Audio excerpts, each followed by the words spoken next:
Once again, yeah, you might feel like holding your breath. In fact, you can even see that early this morning looking out across the Salt Lake Valley from the Oker Mountain cameras. So with that strong inversion in place, poor air quality remains. On top of that, we've had some fog the last couple mornings that's been becoming more and more widespread, so that could be a factor for some of you.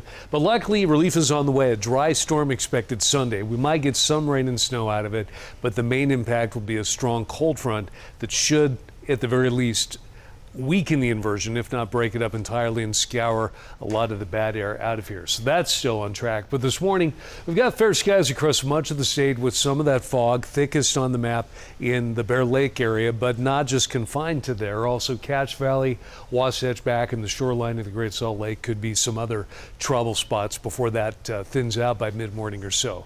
Might slow some of you down. Otherwise, grab a good jacket. 29 degrees in Salt Lake City currently.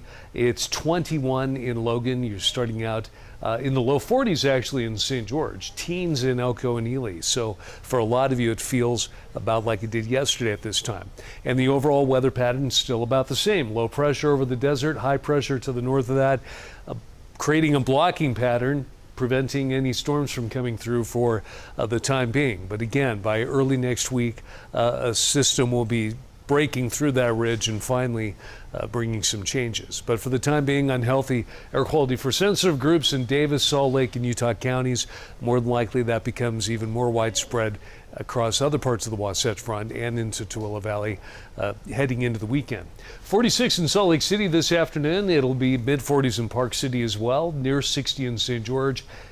Mostly sunny statewide, with the valley haze thickest in northern Utah, but also hazy through the central part of the state where there are inversions in place as well. Sunny and hovering near 60 in St. George through the weekend, but behind that front, you could be dropping all the way down into the upper 40s by next Tuesday. And in Salt Lake City, hazy into Saturday. By Sunday, we'll have a chance of some rain and snow showers, possibly light snow on Monday. It might just be flurries, but with that front coming through, breaking up the inversion, cold air spills in, and morning temperatures by then drop all the way down into the low 20s.